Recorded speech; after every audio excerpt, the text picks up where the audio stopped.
Welcome to the Historic District Bed and Breakfast in St. Paul, Minnesota. My name's Kevin, and today we're going to talk about making bacon the easy way without making a mess. We're talking about making bacon without making a mess on a sheet pan with parchment. I mean, there's a lot of things I love about bacon. Oh, it's crispy, it's meaty, it's salty, it's smoky. One of the things I don't love about bacon is that sometimes my friends, I think they just love me for my bacon. Well, that's not true. I don't have any friends. But speaking of friends, I want to give this video, I want to dedicate it to Mrs. Valerie's food science and cooking class. Hello, Mrs. Valerie. Thank you so much for staying at the Historic District Bed and Breakfast. And bacon is science. Cooking with bacon is science. And what is the science part of it? It's asking one simple question. What is the smoke point of lard? So bacon, the fatty part of bacon, is essentially lard because lard is rendered pork fat.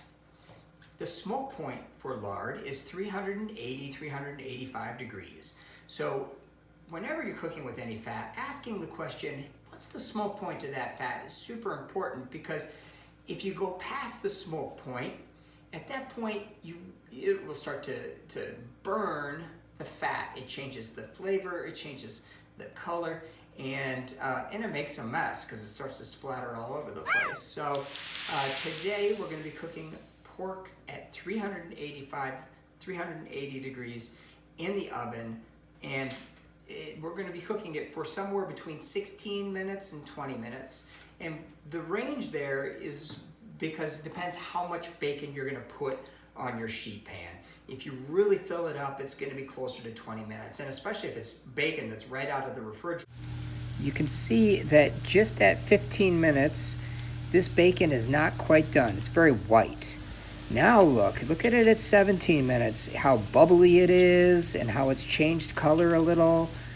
Also, go by your nose. You can smell it when it starts to get done. Once done, take it out of the oven, raise up one side of the tray pan, and all the fat will drain over to the other side. Once that fat cools, you just wrap it all up and throw it into the garbage. Never dump bacon grease down the drain. I hope this has been helpful.